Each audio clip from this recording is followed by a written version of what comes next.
And speaking of top talent, I think that is an excellent segue to introduce you to my co-host. You may know him from Saturday Night Live or as the new host of The Tonight Show. Ladies and gentlemen, it's Mr. Jim. Oh, hey there. You made it. Welcome to the Universal Studio Tour. I'm Jimmy Fallon. I'll be making sure that you get through this experience in one piece. You've got the very best guide. Kelly. And the greatest driver. Ronald. They're the best. I love them.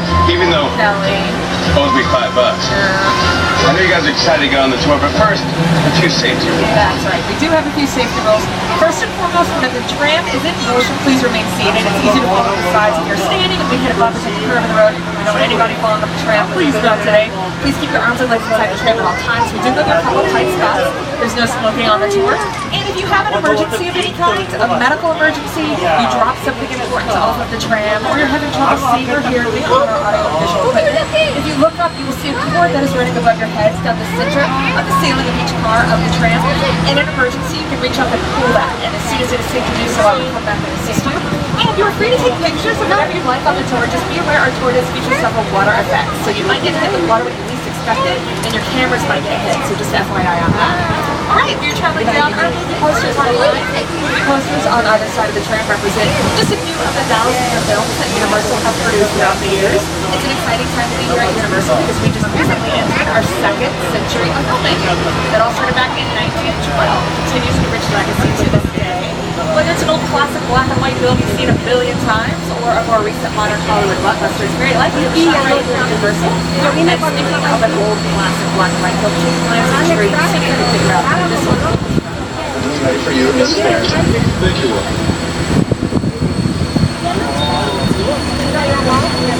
Did you hear that? This is Barrett. Not quite, darling, but soon. Very nice. Hello. Yes? Every bottle of champagne sent to the room at once. And make sure that we are not disturbed for any reason.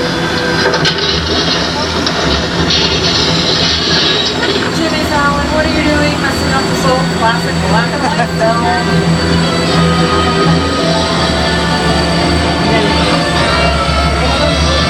Okay, it's not really an old classic black and white film. Jimmy Fallon shot that inside of a soundstage on our front lot when we are entering right now. That's a great example of what the inside of a soundstage looks like. What does the outside of one look like? Look to your left, or next to soundstage 12, the doors are open so you can take a peek inside. That is currently home to NBC's hit singing competition, The Voice. Hey everybody, I'm Carson Daly from NBC's The Voice. I want to welcome you to the Universal Front Lot. Our show is filmed on stage 12. It happens to be the largest soundstage on the Universal lot. Take a look. Some very large sets have been inside of that soundstage, including Frankenstein's Lab, Dracula's Castle.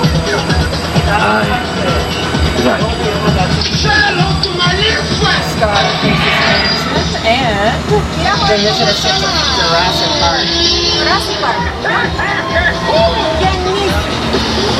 Just a second to see what it looks like empty, just don't think it was going to appear to be. Now, some of the largest soundstages were not also the busiest. To your left behind those big white trucks, that's soundstage 25. Why is that the busiest? Well, stages 25, 24, 23, and 22 all stay pretty busy because they are all home to CSI, Crime Scene Investigation, starring Ted Danson as Shoe. And from our busiest soundstages, we are now pointing out our oldest. To your right, that's soundstage 28. That was go back in the silent film era for 1925's The Phantom of the Opera, which starred Lon Chaney and A Thousand Faces in his most famous film. Parts of the Paris Opera House you can see on the screens right now are still standing within that soundstage to your right because it is rumored to be haunted and everybody is too scared to remove the set pieces. Filmmakers can be kind of superstitious. We also don't have a soundstage number 13 out of the 35 stages we do have on our lot. And up ahead to your left, behind those humongous white trucks, we've got a view of soundstage 27. That is our second oldest soundstage. That was home to Snow White and the Huntsman, starring Charlize Theron and Kristen Stewart. That's also where we reconstructed NASA's Mission Control for Ron Howard's Apollo 13 film you can see on your screens right now. Stage 27 is actually pretty unique because it contains a pit that can be filled with water. And it is within that soundstage where Mr. Steven Spielberg tested the shark from Jaws back in the 1970s. We're going to talk more about Jaws later on in the tour, but first, here's a little bit more about us. Universal Studios is part of NBC Universal, one of the world's largest entertainment companies. This media powerhouse includes not just Universal Studios, but also a lot of your favorite TV networks.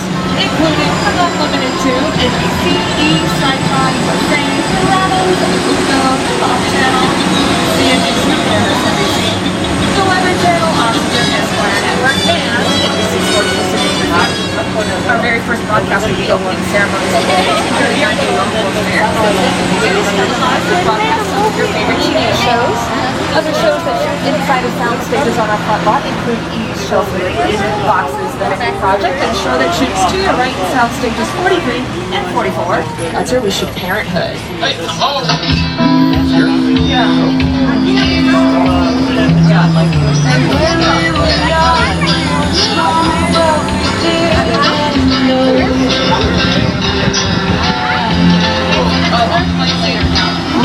TV runs on a fairly quick schedule. One episode takes anywhere from about a week, maybe 2 weeks tops to complete from the first read-through to the final taping.